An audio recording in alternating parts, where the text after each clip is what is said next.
Hello guys, Assalamualaikum. I hope you are really well and good. And this is me, Abdul Shakur. Welcome back to Mithu React with the new brand reactions video. मेरे uncle, मेरे बाप, मेरी aunty, मेरे खाला, मेरे भाई, मेरे बाप, मेरे भतीजे, मेरे भांजा, आप सब लोग ढेर सारा ख्याल क्योंकि आपके इस वीडियो अपने मिठू रिएक्ट फैमिली बहुत ही ज्यादा अजीज है, मुझसे है, प्यारी है।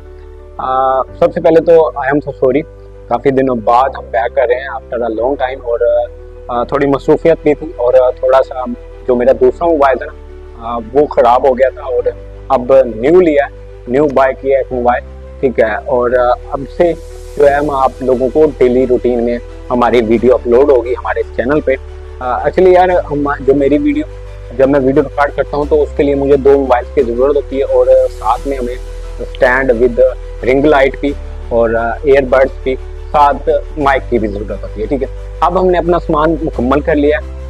तो ये जो हमारी ये बेसिक चीज़ें थी, जब आपका बेसिक जो है वो मजबूत होता है तो आगे जाकर आपको कोई प्रॉब्लम नहीं होती है, ये सब लोग जिसमें आप लोग जानते हैं। अब हमने अपना जो बेसिक है वो कंप्लीट कर लिया, ठीक है। तो अब से हम डेली बेस पर वीडियोस बनाएंगे और डेली बेस पर वीडियो अपलोड होगी हमारे चैनल पर। हो सकता है कि हमारी 2 या 3 वीडियो डेली की भी हो सकती है, मे भी नहीं भी हो सकता है, एक वीडियो लाजमी आएगी।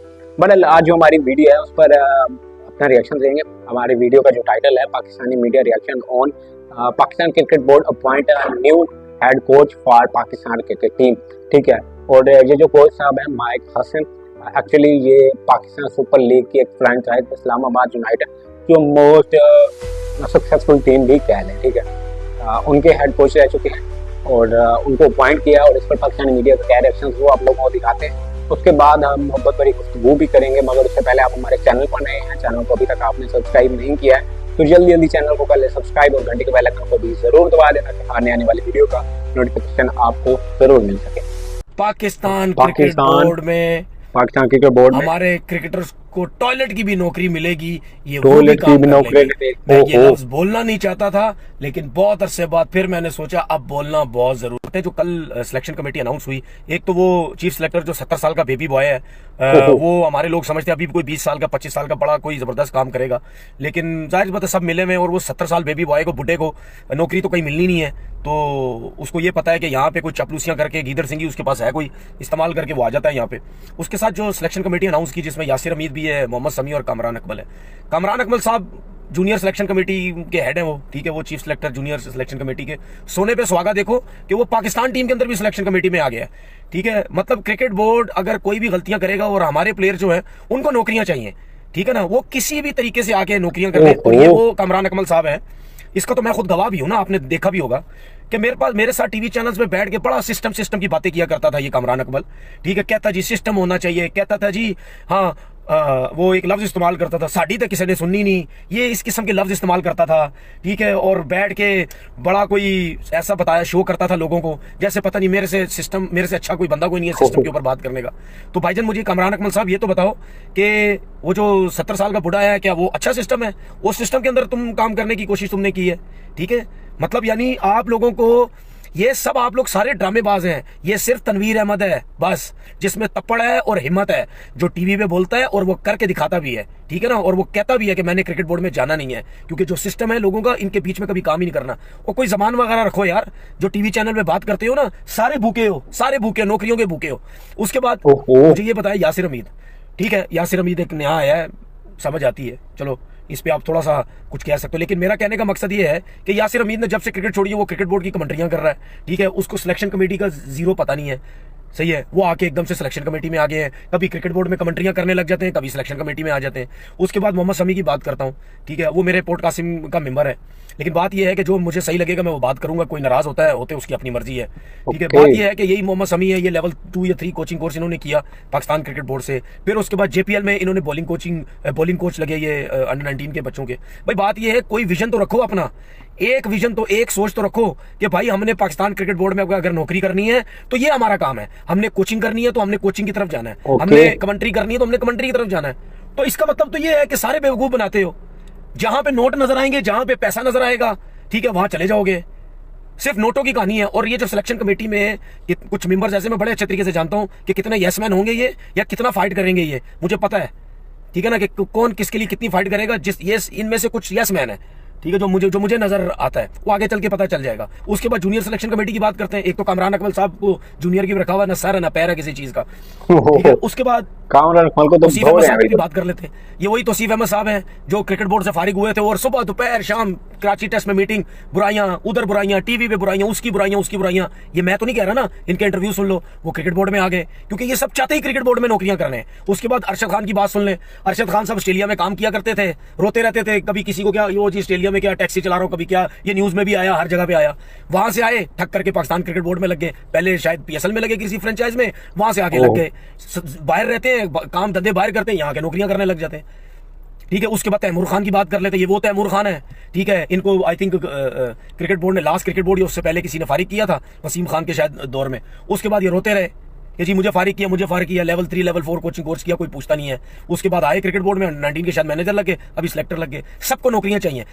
ये जितने भी लोग हैं इन सबको, इनका कोई सर है ना कोई पैर है, ना कोई सोच है कि यार हमने जिंदगी में एक काम करना है, उस काम को फॉलो करते रहना है, उसी में सब कुछ करना है, उसी में बच्चों को सिखाना है। सब कुछ ड्रामेबाजी है। सिर्फ शाहिद नजीर मेरा रिश्तेदार नहीं है, ठीक है ना, मैं उससे फोन में बात करता हूं। उस बंदे की सिलेक्शन समझ आती है। देखिए उसको पाकिस्तान टीम का सिलेक्टर नहीं, उसको पाकिस्तान अंडर 19 का सिलेक्टर बनाया, ठीक है। अंडर 19 सिलेक्शन में वो फिर भी थोड़ी बहुत सिलेक्शन बेहतर कर सकता है क्योंकि वो ऐसे प्लेयर है, वो इतने मेच्योर अंडर 19 के इतने बड़े प्लेयर नहीं है। उसमें आप फिर भी बच्चों को जरा अच्छे तरीके से वॉच करके उनको देख के आप फिर भी एक आप सिलेक्शन कर सकते हैं। बाकी शोएब खान है, ठीक है, मेरा उनके साथ कोई इतना ज्यादा मैंने देखा नहीं है, क्या उनका सिलसिला ये मुझे इनका इतना ज्यादा आइडिया नहीं है। अब मुझे ये बताएं कि कामरान अकमल टीवी चैनल्स पे बैठ के बोलता रहा है कि बाबर आजम को कप्तानी नहीं करनी चाहिए, बाबर आजम को कप्तानी से हटाओ, ठीक है। अब मुझे ये बताएं कि ये कामरान अकमल जितना अरसा सिलेक्शन कमेटी में रहेगा, क्या वो जो 70 साल का बेबी हुआ है में यही होगी कि हम टॉप 2 में आए, इधर भी उधर भी। और अभी उनकी पूरे सुन लेते हैं ना, तनवीर उनकी बड़ा मजा आ जाता। अभी तो टाइम है, मेरे ख्याल सितंबर में है। नहीं होता तो क्या कहें, बस यही अपनी एक मशवरा दे सकते हैं। पाकिस्तान बोर्ड को मशवरा दे सकता हूं कि पाकिस्तान T10 लीग कराएं उस विंडो में। अभी तक हमारे यहाँ T10 लीग नहीं हुई है, दुनिया में हो रही है T10 लीग, अबू धाबी में भी हो रही है, कनाडा में भी होती है, अमेरिका में भी होती है। T10 लीग कराने से ये फ़ायदा होगा कि आपको और ज़्यादा प्लेयर नज़र आ जाएंगे, मिलेंगे नहीं, नज़र आ जाएंगे कि क्या उनमें एबिलिटी है पावर हिटिंग की, डेथ बॉलिंग में कौन अच्छे बॉल कर सकता है। ये टूर्नामेंट कराने से फ़ायदा होगा, नुकसान नहीं होगा, स्पेशली T20 क्रिकेट के फ़ायदा होगा हमें। अभी ये बात T10 जबरदस्त की है इन्होंने। अगर एशिया कप नहीं होता इस विंडो में बहुत बड़ा एडवांटेज होगा। बाकी कल के प्रोग्राम के बारे में आपने सवालात भेजे कि जी अब इन लोग का फ्यूचर क्या होगा जो मेंटोर्स हटाए हैं। देखिए मेंटोर्स हटाए तो हैं, लेकिन एक दो के अलावा सभी कहीं ना कहीं उन्हें लगाया जाएगा। जो पॉलिसी नज़र आ रही है, जो पॉलिसी मेकर हैं, जो फैसले करवा रहे हैं, उनकी सोच हम पढ़ लेते हैं। तो यही होगा कि जैसे आकिब आ गया, कोचेस जितने भी डोमेस्टिक में लगेंगे आकिब की परमिशन से लगेंगे। और माइट भी आकिब सिलेक्शन कमेटी में होगा या नहीं होगा ये तो अभी नहीं बोल सकता, लेकिन माइट भी हो जाए कि सिलेक्शन कमेटी में आ जाए। और कौन कौन लोग आते हैं सिलेक्शन कमेटी में और कौन निकलते हैं ये भी देखना होगा। माइट भी अब्दुल रज़ाक भी सिलेक्शन कमेटी में आ जाए, क्योंकि वो वहाँ के साथ ही मतलब था जब सेट हुए थे दोनों, लेकिन चेयरमैन साहब ने कहा था वो हमारी पॉलिसी का हिस्सा है। मोहम्मद यूसुफ बैटिंग कोच था न्यूजीलैंड टूर पे, क्या नया जो वाइट बॉल कोच आया माइक हैसन, वो अपने साथ रखेगा उसको या नहीं, रखना चाहिए, मेरा ख्याल है, मेरा ज़ाती ख्याल है। लेकिन अगर वो अपनी टीम लाएगा, अपने ही बंदे लाएगा, तो माइट भी हो सकता है कि यूसुफ भी सिलेक्शन कमेटी में नज़र आए।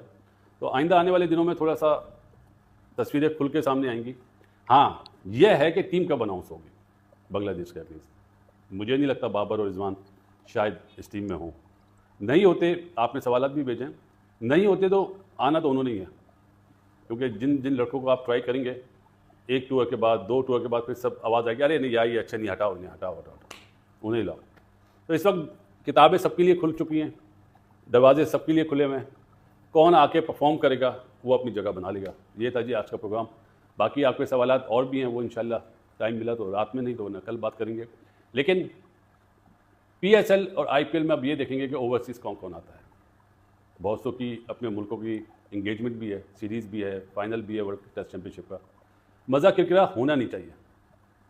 हेलो दोस्तों, स्वागत है आप सभी का हमारे चैनल पर एक बार फिर से। दोस्तों हम बात करने जा रहे हैं पाकिस्तान के जो कोच नए अपॉइंट किए गए हैं उसके बारे में। दोस्तों जहां पर पाकिस्तान ने अपने न्यू कोच को अपॉइंट कर दिया, माइक हैसन को, जो न्यूजीलैंड के खिलाड़ी हैं उनको को अपना कोच बना दिया। क्योंकि दोस्तों जिन्होंने इस्लामाबाद यूनाइटेड की तरफ से PSL में कोचिंग करी थी, तो बिल्कुल। उसका इनाम उन्होंने देते हुए, क्योंकि वो टीम लगातार 5 मैच जीत गई थी, और जिसके बाद में उन्होंने दोस्तों उनको कोच बना दिया अपनी टीम का। क्योंकि दोस्तों पाकिस्तान के अंदर यही चीज़ चलती आ रही है काफ़ी लंबे समय से, जो भी थोड़ा अच्छा प्रदर्शन करके दिखाता है उसी को ही वो टीम में जगह देने की कोशिश करते हैं, और उसके बाद में थोड़े से ही समय में उनको बाहर भी फेंक देते हैं। यही हाल दोस्तों पाकिस्तान के साथ जो हो रहा है, यही कोचेज़ के साथ भी हो रहा है। क्योंकि दोस्तों जिस तरह से पाकिस्तान के अंदर इतने कोचेज़ बदल चुके हैं अब तक, अगर हम देखें तो काफ़ी ज़्यादा कोचेज़ बदले जा चुके हैं, लेकिन पाकिस्तान की टीम की हालत वही की वही है। क्योंकि दोस्तों जिस तरह से पाकिस्तान के जो खिलाड़ी हैं वो प्रदर्शन करते हैं, इसका सीधा इम्पैक्ट वो कोच के ऊपर आता है। और कोच की जो ट्रेनिंग दी जाती, कोच के द्वारा जो ट्रेनिंग दी जाने वाली होती है उस पर सवाल उठाए जाते हैं कि कोच कर क्या रहा है।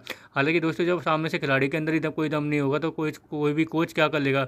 ये वही कोच है गैरी क्रिस्टन, जिन्होंने भारत को वर्ल्ड कप जिताया था 2011 में, और वही गैरी क्रिस्टन पाकिस्तान के भी कोच बने, और वो पाकिस्तान की टीम को बीच में ही छोड़कर भाग गए। क्योंकि उन्होंने कहा कि इन जैसे खिलाड़ी अगर होंगे तो सामने से कोई भी टीम, कोई भी खिलाड़ी, कोई भी आ जाए इनको कोचिंग करने के लिए, इनका कुछ नहीं हो सकता। क्योंकि सबसे बड़ा कारण ये है कि दोस्तों ये किसी की सुनते नहीं है। हो इनके हो जो खिलाड़ी है वो हमेशा अपनी ऐट में रहते हैं और ये दिखाते हैं कि मुझे सब कुछ आता है। ये सब एक ऑलरेडी क्या नहीं, गैरी क्रिस्टन ऑलरेडी कह चुके हैं। तो दोस्तों आगे देखते हैं वीडियो में क्या होता है।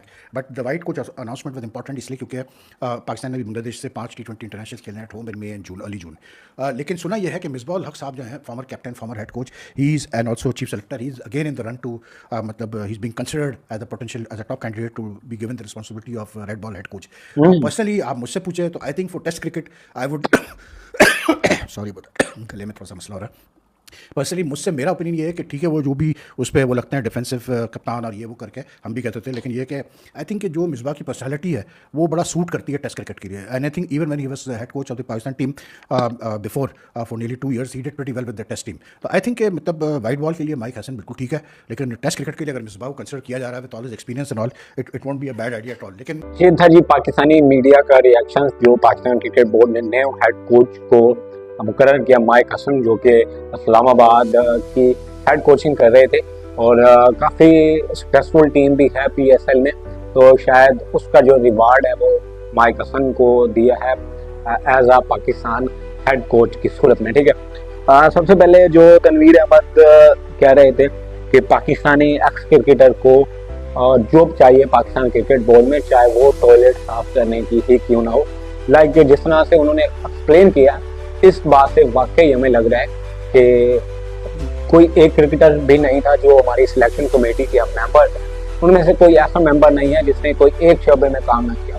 वो हर शोबे में काम कर रहा है, वो कमेंट्री में भी काम कर रहा है, वो कोचिंग में भी काम कर रहा है, वो सिलेक्शन कमेटी में भी काम करना चाहता है। शर्त उनकी ये है कि वो सिर्फ पाकिस्तान क्रिकेट बोर्ड में किसी बोर्ड में हमें मिल जाए, कोई भी काम हम करने को तैयार है, चाहे उसका एक्सपीरियंस हमें हो या ना हो।